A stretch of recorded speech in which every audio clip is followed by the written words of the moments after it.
نحمده ونصلي على رسوله الكريم اما بعد قال الم اقل لك انك لن تستطيع معي صبرا 16ویں پارے کا خلاصہ تفسیر پیش کیا جا رہا ہے۔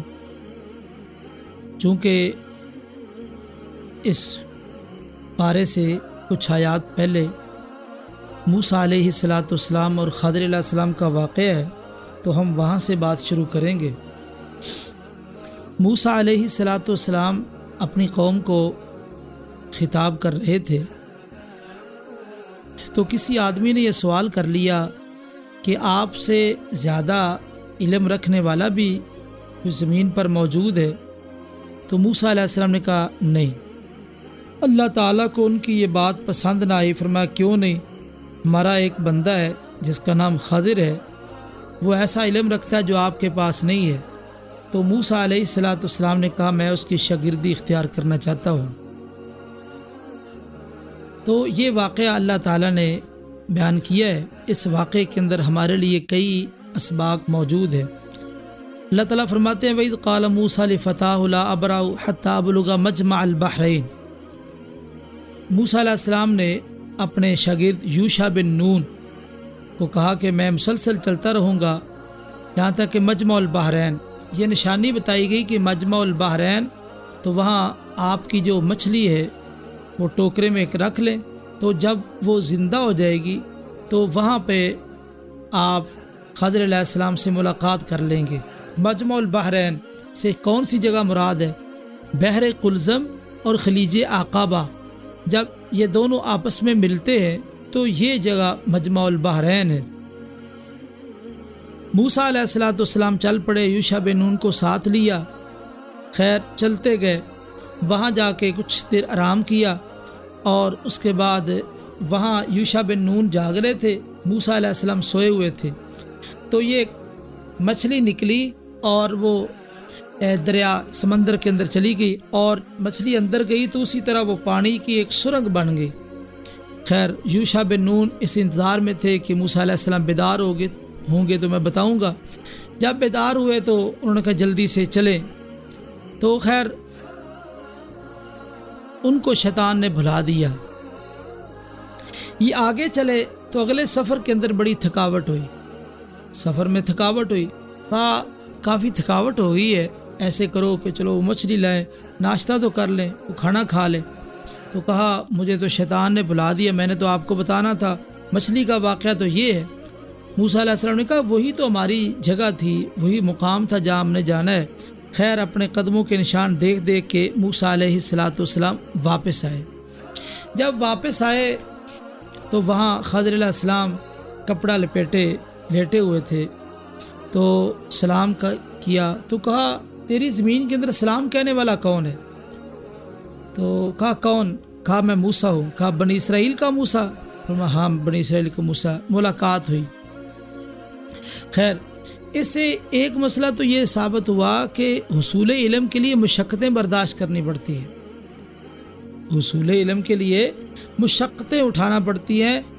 نبی موسیٰ علیہ السلام بھی حصول علم کے لیے کتنی مشقت برداشت کر رہے ہیں، کتنا انہوں نے سفر کیا ہے۔ تو جب ملاقات ہوئی تو اللہ تعالیٰ فرماتے ہیں فَوَجَدَا عَبْدًا مِّنْ عِبَادِنَا، ہمارے بندوں میں سے ایک بندے کو انہوں نے پایا، تو ہم نے آتینا رحمتا من عندنا، ہم نے اپنی طرف سے رحمت عطا کی، وعلمناہ من لدنا علما، ہم نے اپنی طرف سے ان کو علم عطا کیا تھا۔ خضر علیہ السلام کے پاس تکوینی علم تھا، موسیٰ علیہ السلام کے پاس جو علم تھا یہ ظاہری شریعت کا علم تھا۔ اب یعنی تکوینی علم سے مراد وہ باطنی علم سے بھی واقف تھے، یعنی باطن چیز کے نتیجے سے واقف تھے۔ تو خضر علیہ السلام کے بارے میں یہ اختلاف ہے کہ یہ ولی تھے، فرشتے تھے، یا اللہ کے نبی تھے۔ راجح قول کے مطابق یہ بات سمجھ آتی ہے کہ چونکہ انہوں نے علم کی نسبت اللہ کی طرف کی ہے، اللہ نے ان کو خاص علم دیا تھا۔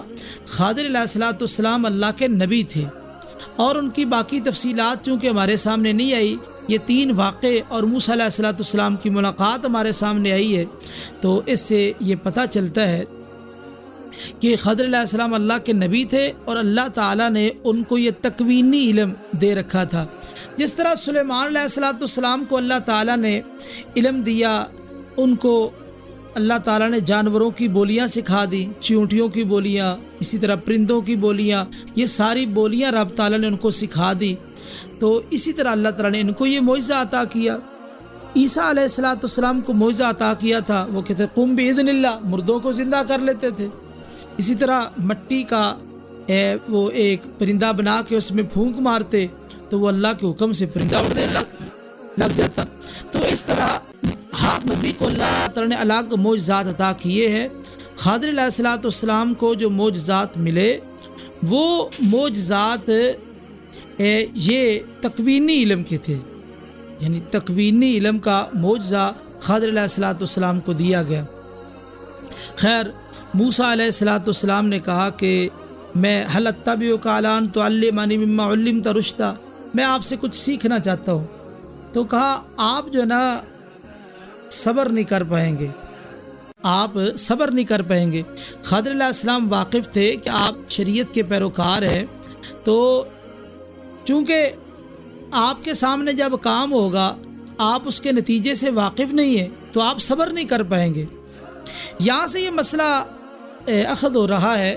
مدارس، کالج، اسکول، یونیورسٹیاں جب وہ طالب علم کو داخلہ دیتے ہیں تو شرائط رکھنا اور اسی طرح فارم فل کرنا تو یہ درست ہے۔ ظاہر بات ہے ہر ادارے کے اپنے اپنے قوانین ہیں، وہ قوانین رکھے جا سکتے ہیں۔ طالب علم کو پسند ہے ٹھیک، نہیں پسند تو ٹھیک ہے، اس کی مرضی ہے، تو اس میں قباحت نہیں ہے۔ تو حل اتبعک یعنی درخواست کر رہے ہیں، یہ درخواست کر رہے ہیں۔ اس سے پتہ یہ چلا کہ طالب علم جو ہے اس کے اندر حصول علم کی دلچسپی ہونی چاہیے، یعنی علم حاصل کرنے کے لیے اس کے اندر چاہت ہو، لگن ہو، تب اس کو علم آئے گا۔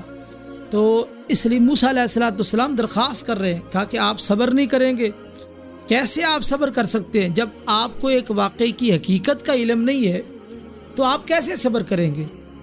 موسیٰ علیہ السلام نے کہا کہ نہیں، میں ستجدنی انشاءاللہ صابرا، مجھے آپ صابر پائیں گے۔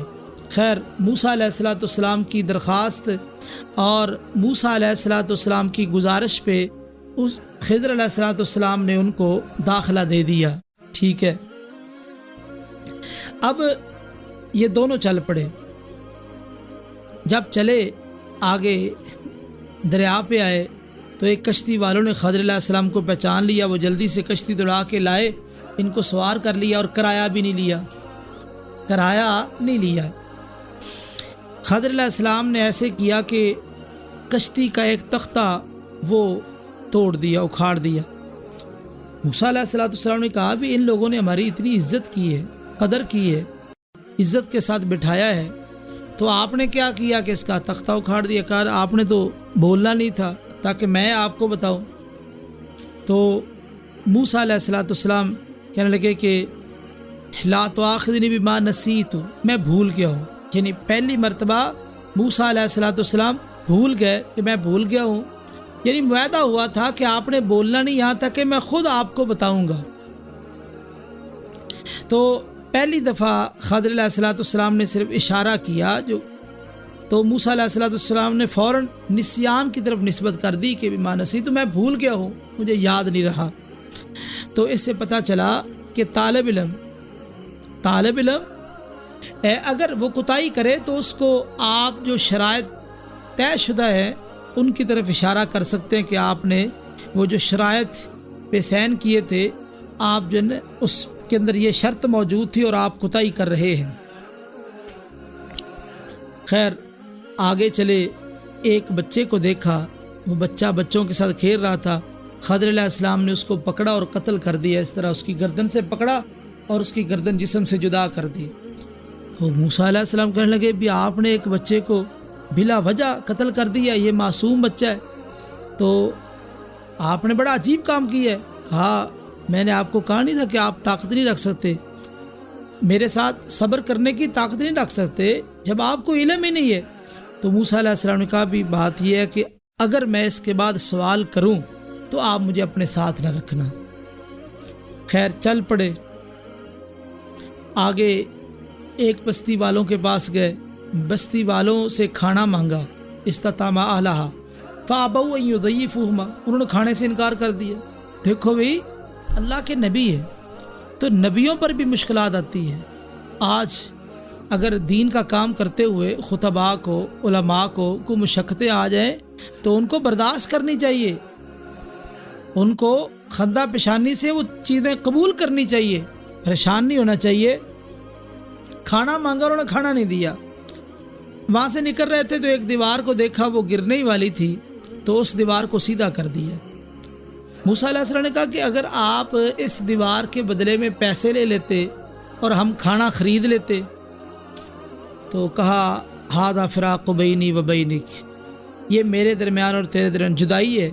ہاں میں جو واقع پیش آئے ان کی حقیقت آپ کو بتا دیتا ہوں, چونکہ مجھے تو تکوینی علم یعنی ان چیزوں کی حقیقت کا علم تھا اور آپ کو علم نہیں تھا, تو میں آپ کو بتا دیتا ہوں, لیکن میرا اور آپ کا نبھا نہیں ہو سکتا. اس سے پتہ چلا جو طالب علم شرائط کے مطابق پورا نہ اترے تو اس طالب علم کو ادارے سے فارغ بھی کیا جا سکتا ہے. تو کہا جو کشتی تھی یہ مسکین لوگ تھے, ان کی کشتی تھی. بادشاہ وہ لوگوں کی کشتیوں کو غصب کر رہا ہے. میں نے اس کو عیب دار بنا دیا تاکہ وہ عیب دار سمجھ کے کشتی کو چھوڑ دے اور ان کا ذریعہ معاش چلتا رہے, اس لیے میں نے کشتی کا تختہ توڑا ہے اور اکھاڑا ہے. موسیٰ علیہ السلام کا یہ تو بالکل ٹھیک ہے. اب مسکین کے حوالے سے بات آ گئی. مسکین کسے کہتے ہیں؟ دیکھو بھی کشتی ان کے پاس ہے, ان کے ذریعہ آمدن ہے, لیکن اس کے باوجود بھی ان کو مسکین کہا گیا. اس سے یہ پتہ چلا مسکین اس کو کہتے ہیں جس کا ذریعہ آمدن موجود ہے, جس کا ذریعہ آمدن موجود ہے, تو اس کے باوجود اس کی جو ضروریات ہیں وہ پوری نہیں ہو رہی. ضروریات زیادہ ہے, آمدن تھوڑی ہے, تو ایسے شخص کو مسکین کہا جاتا ہے. یہاں سے یہ بھی پتہ چلا کہ ایک مفسر کا بہت ہی خوبصورت تبصرہ ہے کہ دو خرابیوں میں سے ایک کم خرابی ہے اور دوسری زیادہ خرابی ہے. اگر انسان مجبور ہو جائے تو کم خرابی والی چیز کو قبول کر سکتا ہے. یہ انبیاء کی سنت ہے, انبیاء کا طریقہ. دیکھو دو خرابیاں, ایک ہے کشتی کا غصب ہونا, ایک ہے کشتی کا عیب دار ہونا. دو خرابیوں میں سے جو کم خرابی تھی اس کو قبول کر لیا, لے لیا. یہ انبیاء کی سنت ہے. اور اسی طرح تمہارے اوپر کوئی مصیبت آ جائے, ایک مفسر کا تبصرہ یہ بھی ہے, تمہارے اوپر کوئی مصیبت آ جائے تو گھبراؤ نہیں. کیوں؟ یہ جو مصیبت آئی ہے یہ چھوٹی مصیبت کسی بڑی مصیبت کو ٹالنے والی ہے. چھوٹی مصیبت کسی بڑی مصیبت کو ٹالنے والی ہے, اس لیے مصیبت میں گھبراؤ نہیں, پریشان نہ ہو, بس اللہ کے ساتھ رابطہ کرو. دیکھیے کشتی کو عیب دار بنایا, کشتی کو عیب دار بنایا, یہ چھوٹی مصیبت ہے. کشتی کا غصب ہونا بڑی مصیبت ہے. تو اس لیے چھوٹی مصیبت, آپ پر کوئی مصیبت آ گئی ہے, پریشان نہیں ہونا, گھبرانا نہیں. کیوں؟ یہ جو مصیبت ہے اس نے کسی بڑی مصیبت کو دور کر دیا ہے. تو یہ وضاحت فرما دی کہ یہ مسکین لوگ تھے. آگے بچے کو قتل کیوں کیا؟ اس لیے کہ وہ بچہ توبیا کافرہ, طبعاً یہ کافر ہے.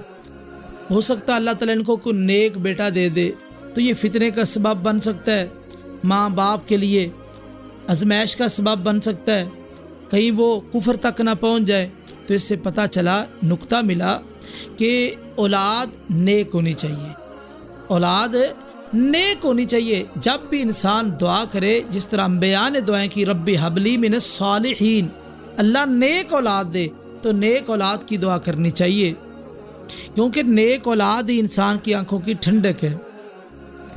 قرآن مجید میں جو اللہ تعالیٰ نے اپنے بندوں کی صفات کا ذکر کیا ہے تو وہاں ان کی ایک دعا کا بھی ذکر کیا ہے، ربنا ہب لنا من ازواجنا وذریاتنا قرۃ اعین، اے اللہ ہمیں بیویاں اور اولاد ایسی عطا فرما جو ہماری آنکھوں کی ٹھنڈک ہو۔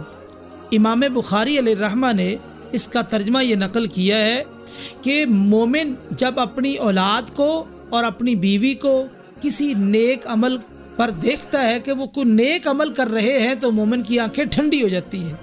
اس لیے اولاد اور بیوی کا نیک ہونا ضروری ہے۔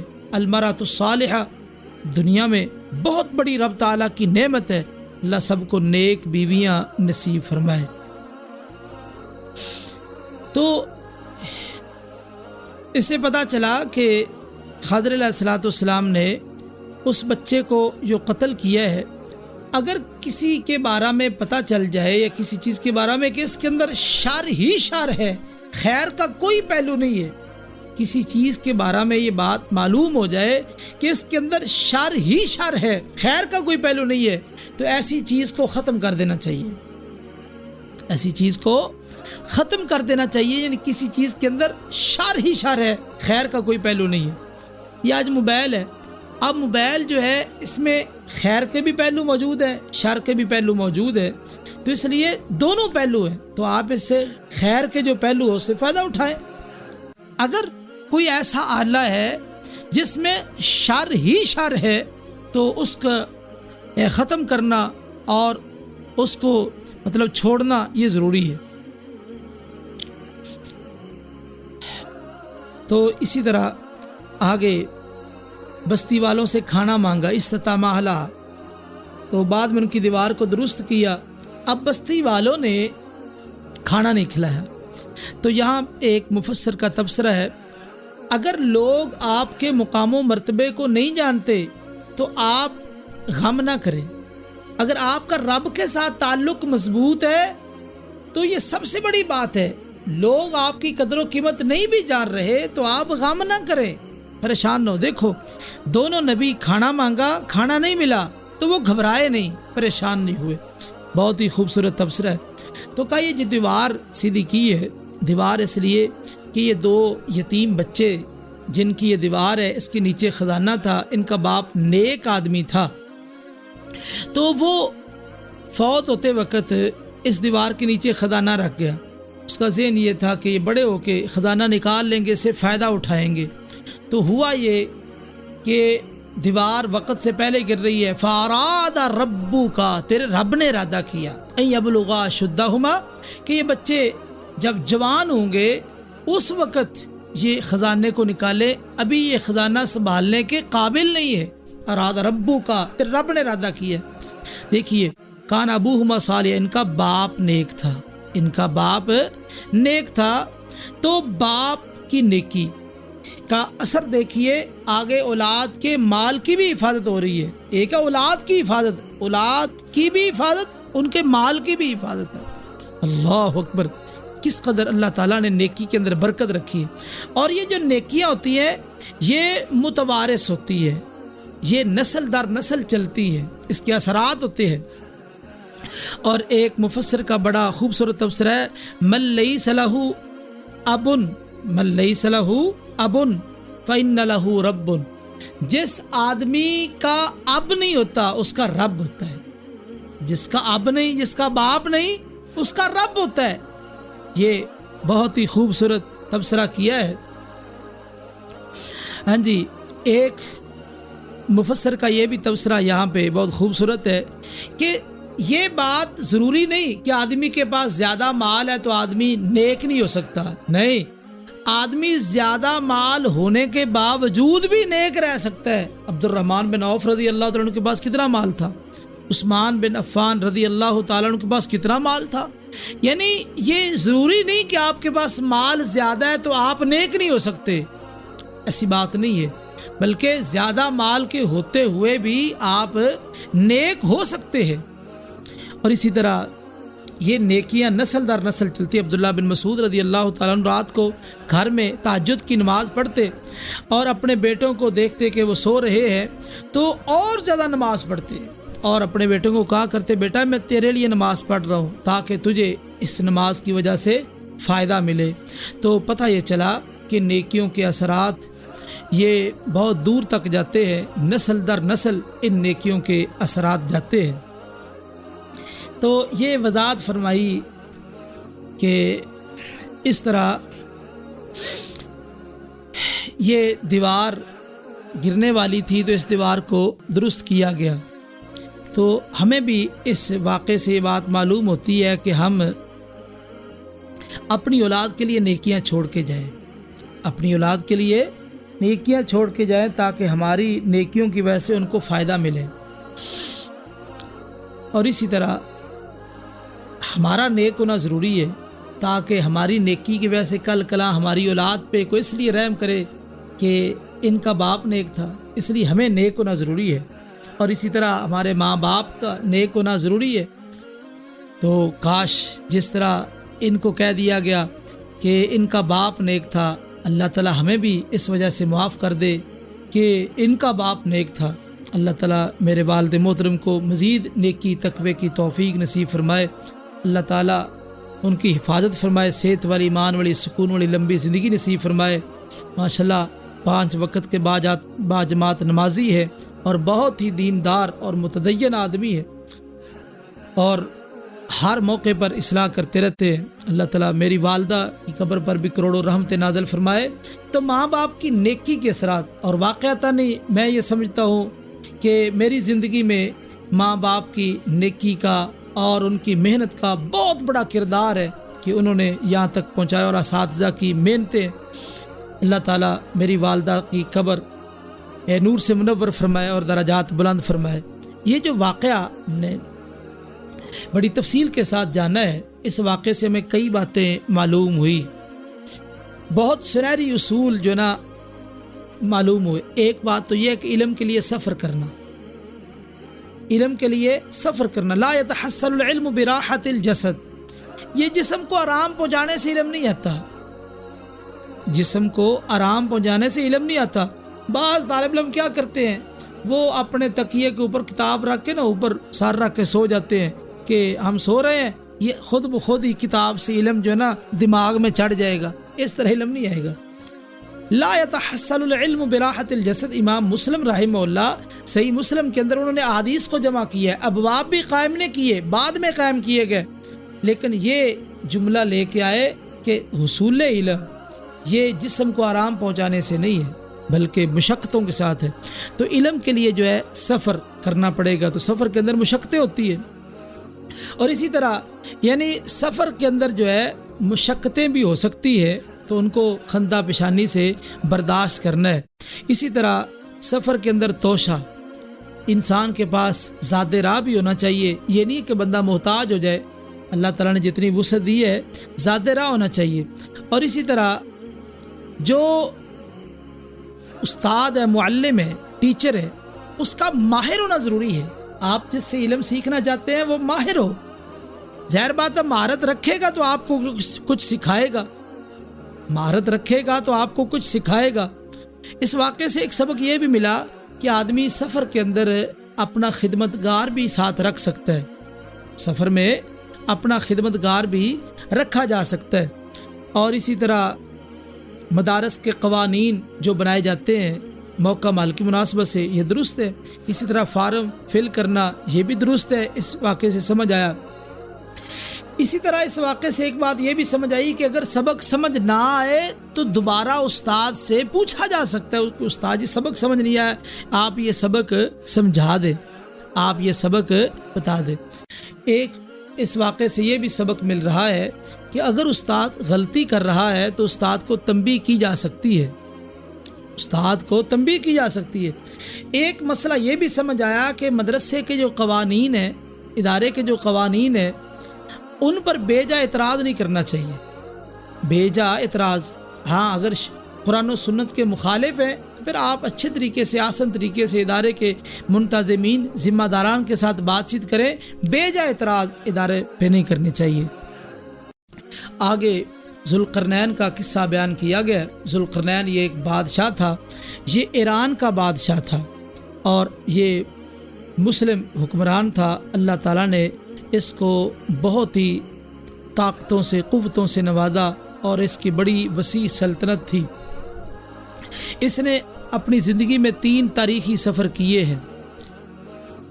ایک تو سفر اس کا مغرب کی طرف ہے، یہ بحیرہ روم کے ساحل تک پہنچا، یہ روم کے ساحل تک یہ پہنچا جو مغرب کی طرف اس نے سفر کیا۔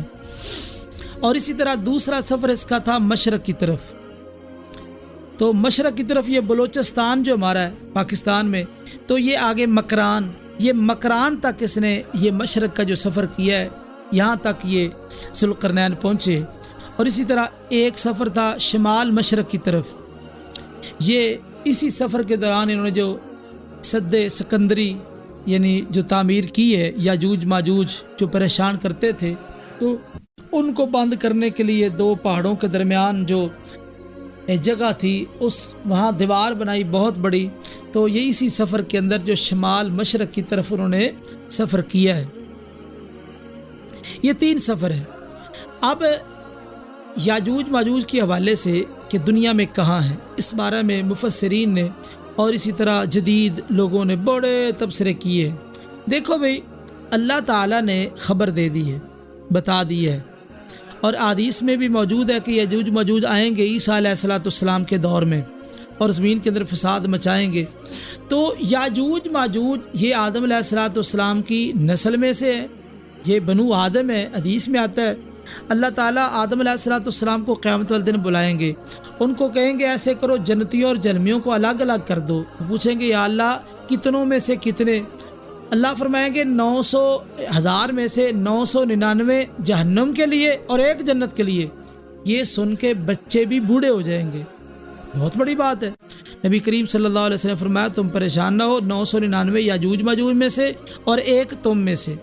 تو اس سے پتہ چلا کہ یہ بنو آدم میں سے ہے۔ اس وقت کہاں ہیں؟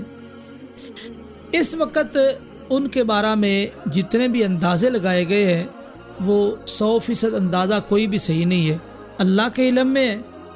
جب ظاہر ہوں گے، جب آئیں گے تو اس وقت لوگ دیکھ لیں گے۔ تو اس سے پہلے یعنی جتنے بھی اندازے لگائے گئے، ہر کسی نے اندازہ لگا کے کہا کہ یہ ہے یہ ہے یہ ہے، اور بعد نے مختلف ملکوں کے بارے میں جو نا ایسی باتیں کی ہے۔ تو بہرحال واللہ عالم، اللہ تعالیٰ خوب جانتے ہیں۔ اس کے بارے میں کئی ایک تبصرے موجود ہیں، میں نہیں چاہتا کہ ہم ان تبصروں میں جائیں۔ تو بہرحال جو جامع بات ہے وہ میں نے آپ کے سامنے ذکر کر دی ہے۔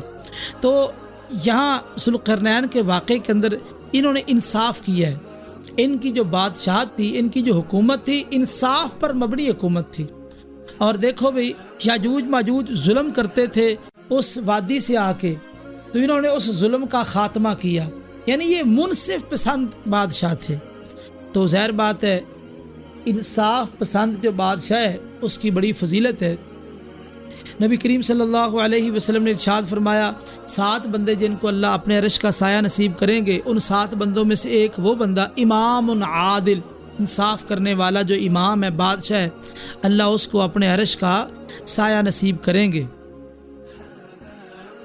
تو دیکھو بادشاہ جو انصاف کرنے والے ہیں ان کو کتنا مقام و مرتبہ ملنے والا ہے۔ تو خیر یہ تھا ذوالقرنین کے حوالے سے۔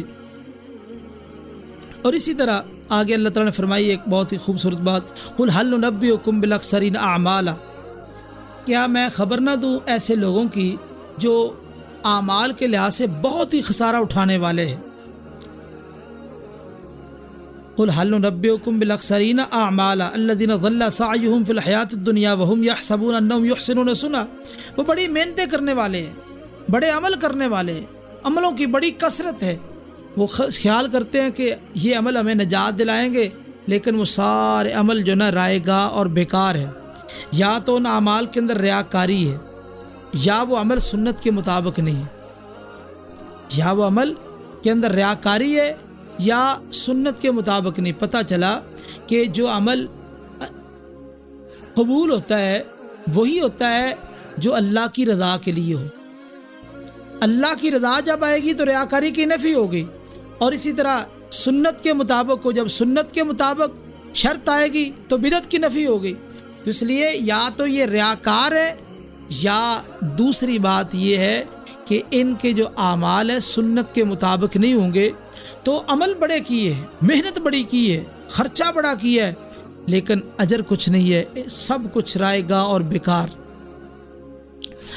اور اسی طرح پتہ یہ چلا کہ انسان جو بھی عمل کرے منہج صحابہ پہ، یعنی صحابہ کا منہج، جس طرح صحابہ نے رسول اللہ صلی اللہ علیہ وسلم کی اتباع کی، اطاعت کی ہے، اس منہج کے مطابق فَإِنْ آمَنُوا بِمِثْلِ مَا آمَنْتُمْ بِهِ فَقَدْ اهْتَدَوْا، وہ عمل قابل قبول ہوگا جو صحابہ کے منہج پہ ہوگا۔ اسی طرح اللہ تعالیٰ فرماتے ہیں فَلَا نُقِيمُ لَهُمْ يَوْمَ الْقِيَامَةِ وَزْنًا، ہم ان کے لیے ترازو قائم ہی نہیں کریں گے۔ جو کافر لوگ ہیں، مشرک لوگ ہیں، ترازو قائم نہیں ہوگا۔ ترازو کن کے لیے قائم ہوگا؟ دیکھو قیامت والے دن 3 طبقے ہیں جو موٹے موٹے۔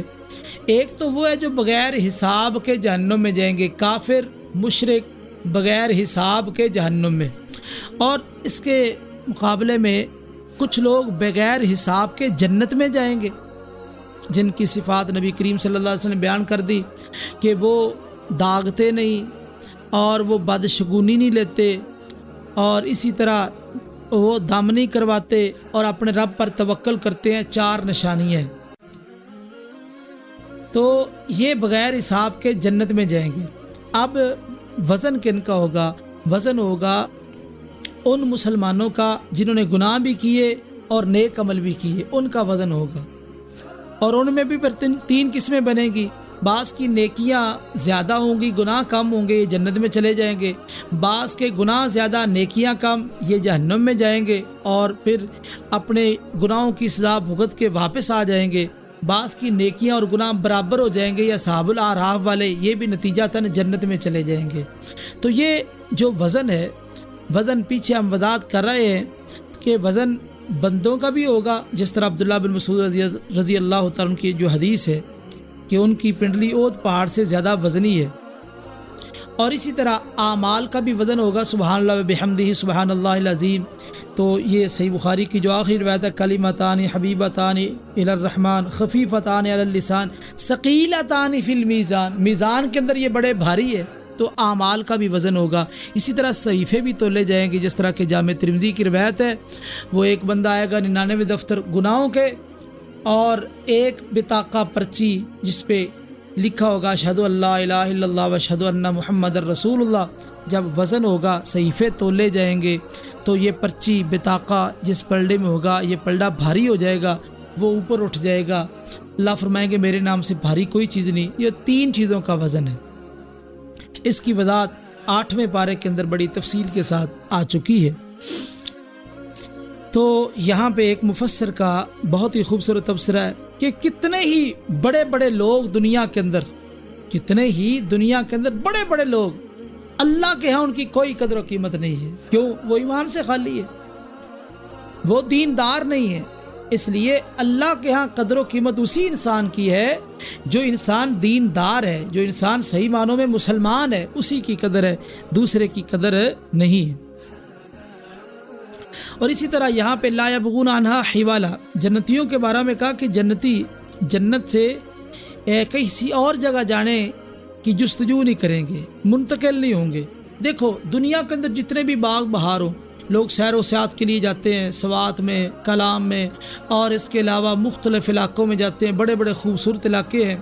تو سیر و سیاحت کے لیے سیر و سیاحت کر کے بھی انسان تھک جاتا ہے، لیکن جنت کے بارے میں کہا لا یبغون عنہا حوالا، وہ جب آدمی تھک جاتا ہے تو پھر آدمی کہتا ہے کہ یہاں سے کسی اور جگہ منتقل ہو جائے، لیکن جنت اتنی پیاری ہے وہاں یہ تصور ہی نہیں کیا جا سکتا۔ 14ویں پارے میں وضاحت آ چکی ہے، لا یمسہم فیہا نصب، تھکن نہیں ہوگی، یعنی سیر کرتے کرتے بھی تھکن ہو جاتی، وہاں تھکن نہیں ہے۔ وما ہم منہا بمخرجین، نکالے نہیں جائیں گے۔ اور اسی طرح یہ تیسری چیز ساتھ ملا لو، لا یبغون عنہا حوالا، وہاں سے وہ منتقل بھی نہ نکالے جائیں گے اور نہ خود وہاں سے نکلنے کی وہ جستجو کریں گے۔ یعنی 3 چیزیں، جنت میں نہ بوریت ہے، نہ نکالے جائیں گے اور نہ ہی خود نکلیں گے۔ یہ جنت اتنی پیاری ہے جہاں ہر وقت باغ بہار اور رونق ہے، وہاں انسان کبھی پریشان نہیں ہوگا، کبھی مایوس نہیں ہوگا۔ آگے سورہ مریم ہے، اس میں بی بی مریم علیہ السلام ان کا تفصیل کے ساتھ ذکر بھی آیا ہے، اس وجہ سے سورہ کا نام سورہ مریم۔ قرآن مجید میں ایک ہی ایسی صورت ہے جس کا نام عورت کے نام پہ رکھا گیا، یعنی وہ مریم علیہ السلام۔ سورہ مریم کے آغاز میں اللہ تعالیٰ نے یعنی کاف ہا یا عین صاد، یہ حروف مقطعات، یہ وہی حروف ہیں جن کے ساتھ چیلنج دیا گیا ہے۔ تو اس میں ایک نقطہ یہ بھی ملتا ہے کہ دیکھو بھئی، اب کاف ہا یا عین صاد جو حروف مقطعات ہیں، اب یہ ہماری سمجھ میں نہیں آ رہے، لیکن ہمارا اس پر ایمان ہے، ہمارا اس پر ایمان ہے۔ پتہ ہے چلا کہ جو دین آسمان سے آ چکا تمہاری سمجھ میں آ جائے تب بھی ٹھیک، نہ آئے تب بھی ٹھیک، دونوں صورتوں میں ماننا ہے، دونوں صورتوں میں ماننا ہے۔ جس کی سمجھ آ گئی اس کے مطابق عمل کرتے جاؤ، جس کی نہیں سمجھ آئی اس پر ایمان رکھو، جس کی سمجھ نہیں آئی اس پر ایمان رکھنا ضروری ہے، یہ نہیں کہ ایمان چھوڑ دو۔ زکریا علیہ السلام کی دعا کا ذکر کیا گیا کہ زکریا علیہ السلام نے اللہ تعالیٰ سے دعا کی نداء خفیہ، آہستہ آہستہ، یعنی بزرگ تھے، 120 سال عمر مفسرین نے لکھی ہے، تو ظاہر بات ہے اس عمر میں بندہ دعا کرے بیٹے کے لیے تو دیکھنے والے سننے والے کیا کہتے ہیں کہ بابا کی عمر کتنی ہو گئی ہے اور ابھی تک جو نا بیٹے کی دعا کر رہا ہے۔ تو خیر، زکریا علیہ السلام دعا کر نداء خفیہ، اور دعا ظاہر بات ہے جوانی کے اندر بھی وہ دعا کرتے ہوں گے، وَلَمْ أَكُنْ بِدُعَائِكَ رَبِّ شَقِيًّا، میں تیری پکارنے سے کبھی بدبخت نہیں ہوا، اللہ میں نے تو اسے جو بھی مانگا تو نے عطا کیا ہے، یہ تو اسے بیٹا مانگ رہا ہوں، یہ بھی عطا کر دے۔ یہ دعا انہوں نے اس وقت کی جب بی بی مریم علیہ السلام کے پاس بند کمرے کے اندر بے موسم پھل دیکھے، تو یہ سبب بنا دعا کا، یا اللہ اگر اس کو بے موسم پھل دے سکتا ہے تو مجھے بے موسمہ بیٹا بھی دے سکتا ہے، میں بوڑھا ہوں، بیوی میری بانجھ ہے، کوئی بات نہیں ہے، تیری رحمت تیرا فضل، وہاں تو باپ ہی نہیں ہے، بن مانگے تو نے عطا کر دیا، بن مانگے تو یعنی پھل عطا کر رہا ہے، یہ سبب بن گیا۔ لیکن اور حیرانگی کی بات، مریم علیہ السلام کو اللہ نے بن مانگے بیٹا دے دیا، زکریا علیہ السلام نے مانگا تو اللہ نے تب دیا۔ تو اس سے پتہ چلا وہ چاہے تو بن مانگے دے دے، جی چاہے تو سوال کرنے پر دے دے، اس کی مرضی ہے، اس کے فیصلے ہیں، کون اس کو پوچھ سکتا ہے۔ تو زکریا علیہ السلام نے جو بیٹا مانگا ہے تو کہا یاری سنی و یارث من آل یعقوب، وہ میرا وارث بنے، یعنی اللہ بیٹا نیک ہو، علم نبوت کا وارث بنے، ایسا بیٹا۔ تو پتہ چلا نیک بیٹے کی دعا کرنی چاہیے۔ اور یہ جو انبیاء کی دعائیں ہیں، انبیاء کی دعاؤں میں بڑی گہرائی ہوتی ہے۔ ظاہر بات ہے جو آدمی جتنا عظیم ہے، جتنا اس کے اندر علم مضبوط ہے، اس کی دعاؤں کے اندر بھی اتنی گہرائی ہے۔ مومن بڑا دور اندیش ہوتا ہے تو نبی تو بہت زیادہ دور اندیش ہوتا ہے، تو کتنی دور اندیشی ہے۔ کہ یاری سنی و یارث من آل یعقوب، یعنی مومن دور اندیش ہے، تو جو نبی ہے، جو نبی ہے وہ کتنے دور اندیش ہوں گے۔ تو کہا وہ میرا وارث بنے اور آل یعقوب کا وارث بنے، ثابت ہوا یعنی بیٹا وہ چاہیے جو علم نبوت کا وارث بنے۔ اور اسی طرح ایک نقطہ یہ بھی ملا، جو اللہ تعالیٰ کی قدرتوں پہ یقین رکھتا ہے اس کی دعا بڑی عجیب ہوتی ہے، جو اللہ کی قدرتوں پہ یقین رکھتا ہے اس کی دعا بڑی عجیب و غریب ہوتی ہے، بندہ حیران رہ جاتا ہے۔ تو اس کی دعا کیسی کیسی، اب زکریا علیہ السلام نے جو دعا کی ہے اس کا اسلوب، طریقہ کار، تو آپ حیران ہوں گے کیا اسلوب ہے رب سے مانگنے کا۔ تو پتہ یہ چلا اگر رب تعالیٰ سے مانگنا ہے تو آہستہ آہستہ مانگو، اور عاجزی کا اظہار کرو، اپنی کم مائگی کا اظہار کرو، اور اللہ کی بڑائی کا اظہار کرو، اور اللہ سے جب مانگنا ہے تو اس کی توحید کا حوالہ دو، اس کی توحید کا حوالہ دو۔ یہ دعا کے طریقہ کار ہے۔ اور اسی طرح ایک مفسر کا بڑا خوبصورت تبصرہ اس پہ یہ بھی ہے کہ انسان کو اپنا مقصد بلند رکھنا چاہیے، مایوس نہیں ہونا چاہیے۔ زکریا علیہ السلام 120 سال عمر ہو گئی، بیوی بانج ہے، مایوس نہیں ہوئے، مقصد بلند رکھو، اللہ کسی وقت بھی آپ کے مقصد کو پورا کر سکتا ہے، اس لیے مقصد بلند ہونا چاہیے۔ آگے اللہ نے کہا کہ آپ کو بیٹا ملے گا، اس کا نام یحییٰ ہوگا۔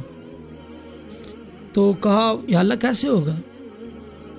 یہاں پہ شاہ عبد القادر رحمہ اللہ انہوں نے بہت ہی خوبصورت تبصرہ کیا ہے۔ فرماتے ہیں کہ جب مانگا اس وقت تعجب نہیں ہوا، جب مانگا اس وقت کوئی تعجب نہیں، جب حکم ہوا کہ ملے گا تب تعجب کرنے لگے کیسے ہوگا، میں بوڑھا ہوں، بیوی بانج ہے، وہ کیسے ہوگا؟ دیکھو بھائی یہ انسان ہے، آخر نبی تو تھے لیکن تھے تو انسان، تعجب میں پڑ گئے ہوگا کیسے؟ لیکن اللہ تعالیٰ بغیر باپ کے اگر بیٹا دے سکتا ہے تو یہاں تو اسباب تو موجود ہے نا، چاہے کمزور اسباب ہے، اسباب تو موجود ہے، تو ثابت ہوا کہ میرا رب اگر کام لینے پہ آ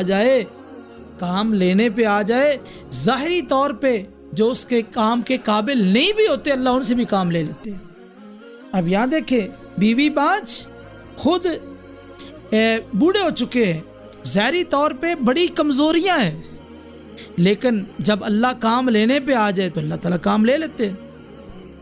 آگے کہا یہ جو بیٹا ہے برم بوالدی، ماں باپ کا فرما بردار، اللہ کا بھی فرما بردار اور ماں باپ کا بھی فرما بردار ہے۔ تو اس سے پتہ چلا کہ اولاد وہی عظیم ہے جو ماں باپ کی فرما بردار ہو۔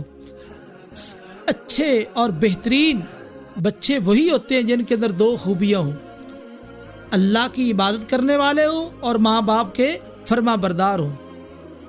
اور ایک نقطہ مفسر نے یہاں سے ایک نقطہ بیان کیا، کہتے ہیں کہ البار لا یمیت میتۃ السوء، جو ماں باپ کا فرما بردار ہوتا ہے وہ بری موت نہیں مرتا، جو ماں باپ کا فرما بردار ہے وہ بری موت نہیں مرتا، موت اس کو نہیں آتی بلکہ اچھی موت آتی ہے، یعنی دین پر اس کی موت آتی ہے۔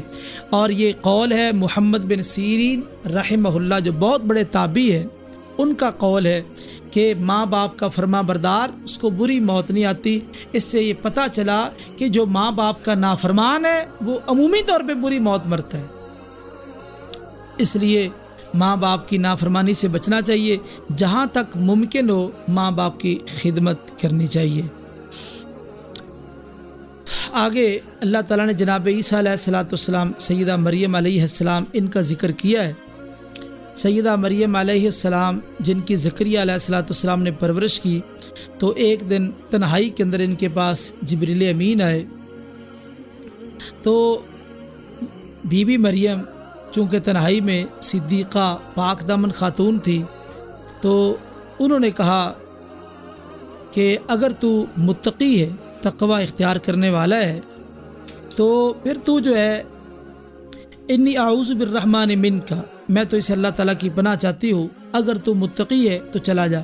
اسے پتہ چلا، ایک نقطہ یہ ملا کہ جو اللہ کا ڈر ہے، جو اللہ کا ڈر ہے، یہ ایک ایسی چیز ہے جو انسان کو ہر گناہ سے روک دیتا ہے۔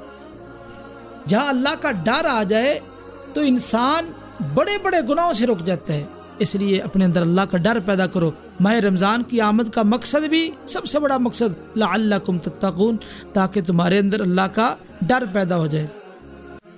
زکریا علیہ السلام کے واقعے میں ایک مفسر کا تبصرہ بہت خوبصورت ہے، تو کہتے ہیں یا من ذاق بہ الرزق، اے وہ شخص جس کا رزق تنگ ہو چکا ہے، دونک المحراب، محراب کو لازم پکڑ لے۔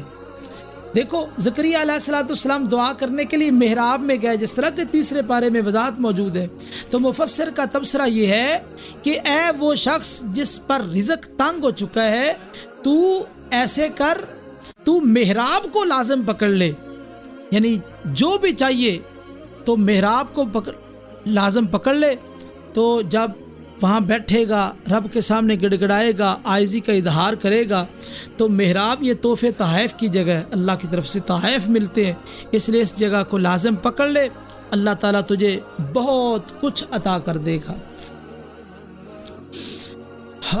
تو سیدہ مریم علیہ السلام کے پاس جبریل آئے، کہ میں اس لیے آیا ہوں انا رسول ربک، میں تیرے رب کا پیغام رسان ہوں، لیاہب لک غلاما زکیہ، تاکہ میں تجھے ایک پاکیزہ بیٹا عطا کروں۔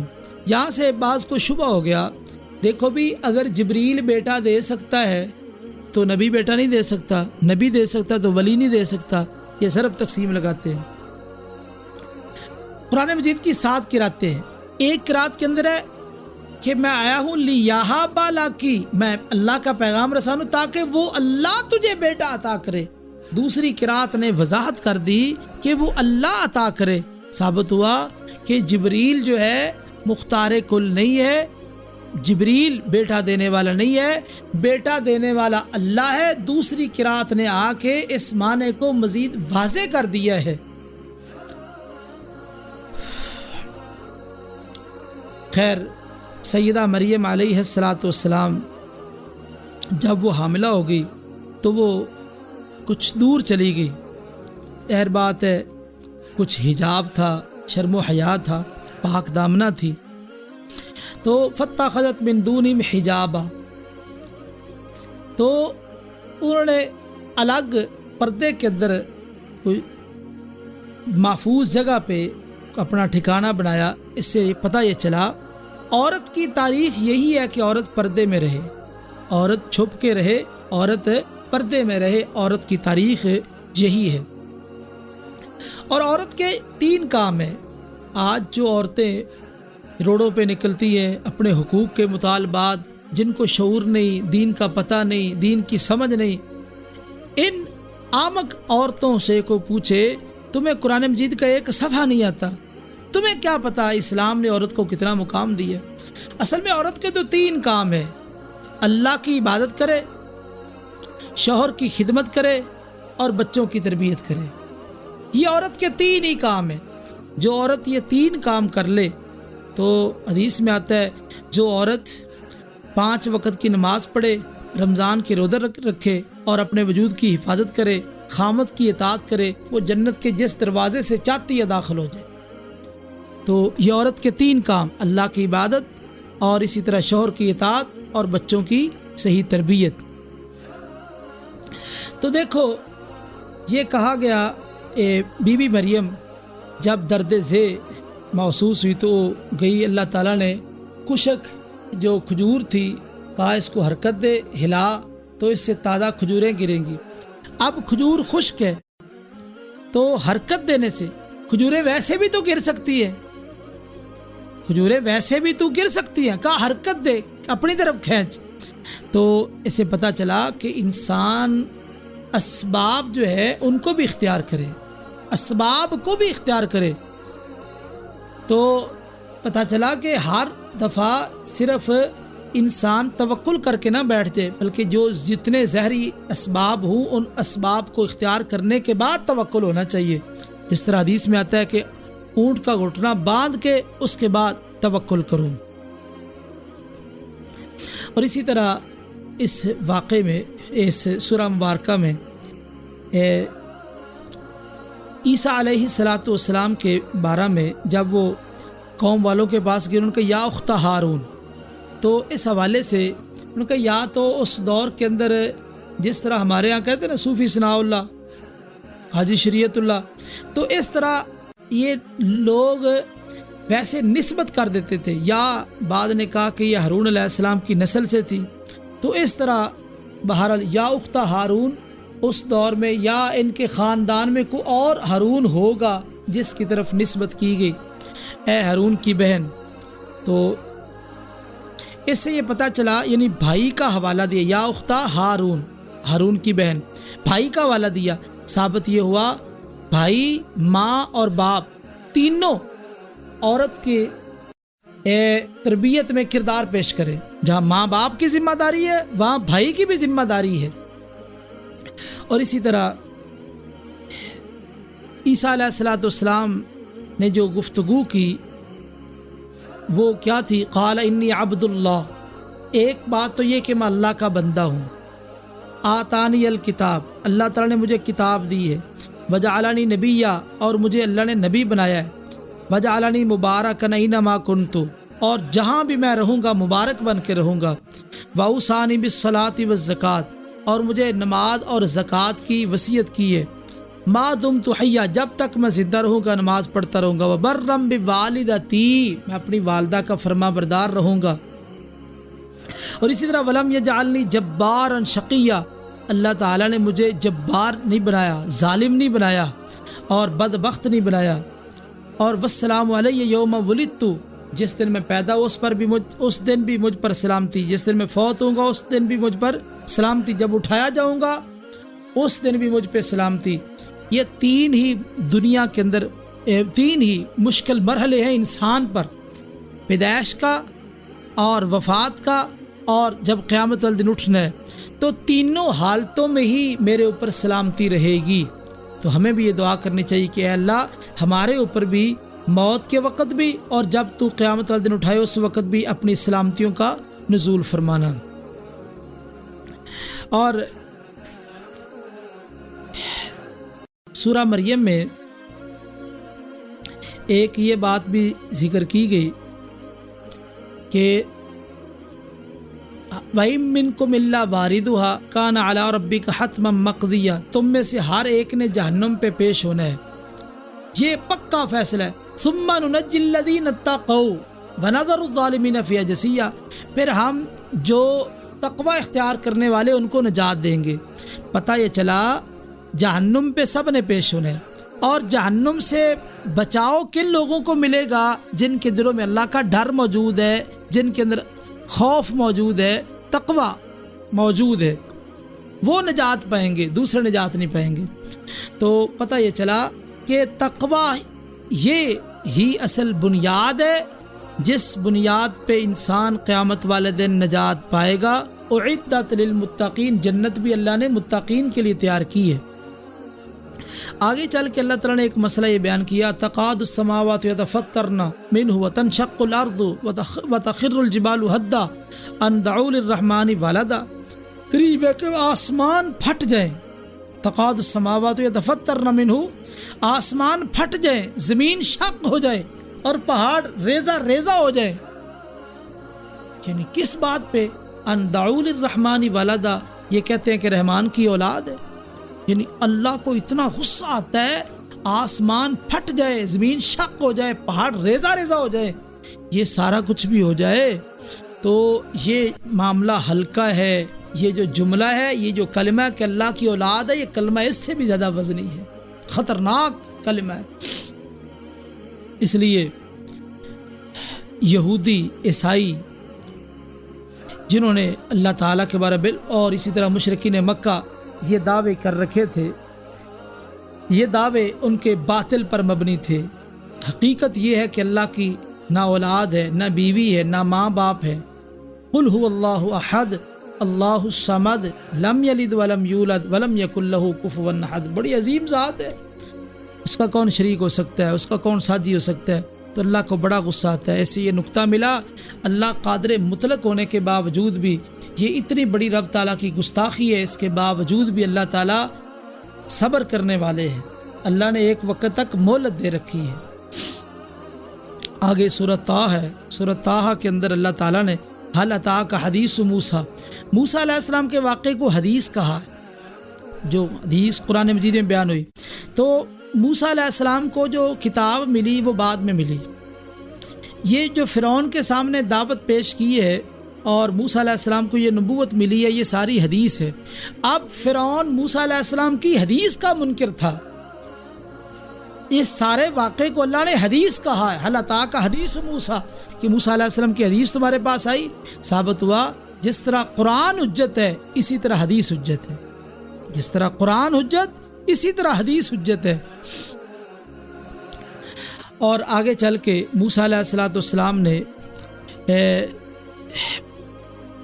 جو فرعون کے دربار میں جب گئے ہیں تو بلکہ اللہ نے جب بھیجا اس وقت کہا کہ اننی معکم اسمع و ارى، میں تمہارے ساتھ ہوں، سن بھی رہا ہوں، دیکھ بھی رہا ہوں۔ یہاں سے یہ مسئلہ سمجھے اللہ کی معیت، یہاں سے بعض لوگوں کو غلط فہمی ہوگی، اللہ ہر کسی کے ساتھ ہے، یعنی ہر کسی کے اندر، ایسی بات نہیں ہے۔ اللہ نے کہا میں تمہارے ساتھ ہوں، کس طرح ساتھ ہوں؟ سن بھی رہا ہوں، دیکھ بھی رہا ہوں، کیسے؟ جیسے اللہ کی ذات کو لائق ہے۔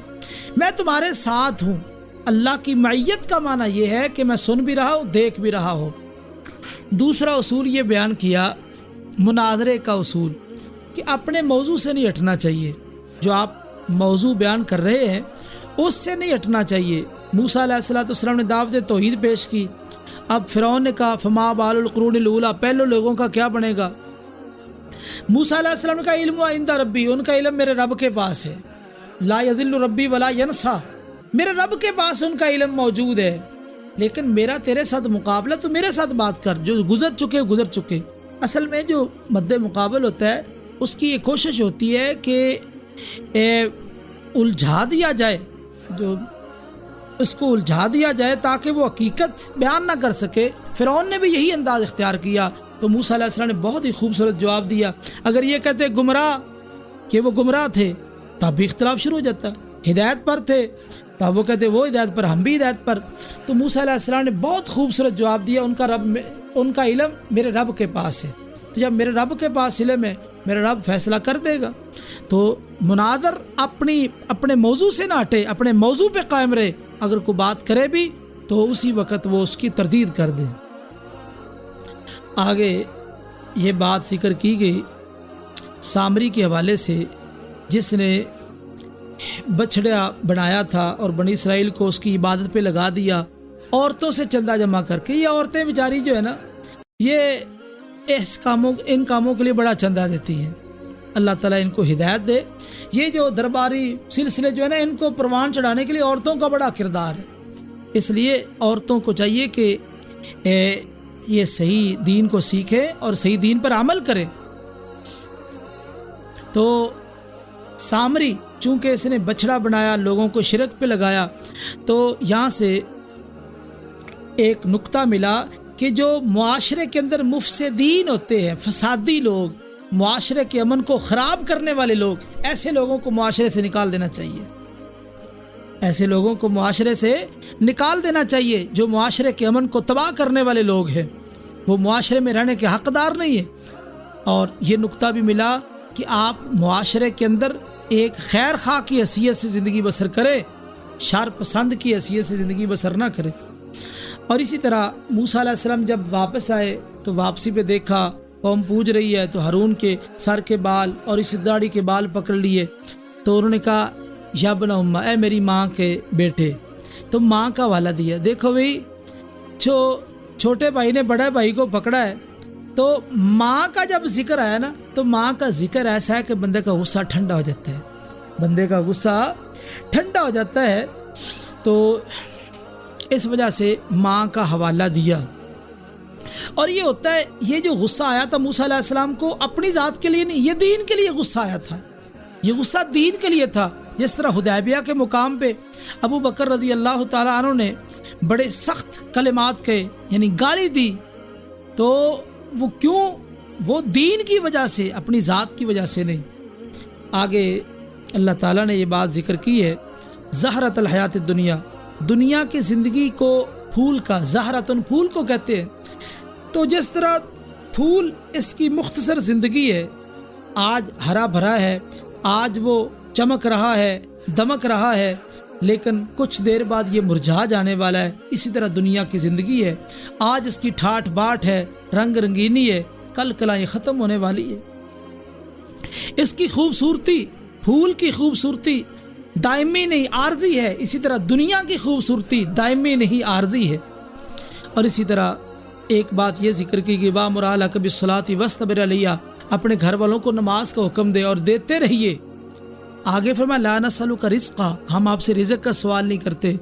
اس سے یہ مسئلہ ثابت ہوا کہ آپ نماز کے پابند بن جائیں اور اپنی اولاد کو نماز کا پابند بنا دیں، اللہ تعالیٰ تمہارے رزق کے سارے مسائل حل کر دے گا، رزق کی پریشانی نہیں رہے گی، اللہ ساری پریشانیاں، ساری تنگیاں دور کر دے گا اگر آپ صحیح معنوں میں اپنے آپ کو اور اپنے گھر والوں کو نمازی بنا دیں۔ لعلک ترضی، شاید آپ راضی ہو جائیں، یعنی اللہ آپ کو خوش کر دے گا، آپ کو اللہ اتنا تو کچھ دے گا۔ نبی کریم صلی اللہ علیہ وسلم کے بارے میں بلا سوف یعطیک ربک فترضی، آپ راضی ہو جائیں گے، امت کے مسئلے میں بھی کہا انا سنردیک فی امتک، ہم امت کے مسئلے میں بھی آپ کو راضی کر دیں گے۔ تو نبی کریم صلی اللہ علیہ وسلم چونکہ بڑے فکر مند رہتے تھے اپنی امت کے حوالے سے، تو اللہ تعالیٰ نے یہ خبر دی ہے کہ ہم امت کے مسئلے میں آپ کو پریشان نہیں کریں گے بلکہ آپ کو راضی کر دیں گے۔ اور بھی کئی باتیں تھیں، اختصار کی بنا پہ ان باتوں کو حذف کیا گیا۔ اللہ سے دعا کہ اللہ تعالیٰ دین کو سمجھنے کی اور اس پر عمل کی توفیق نصیب فرمائے۔ اقول قولی ھذا واستغفر اللہ لی ولکم ولسائر المسلمین والمسلمات۔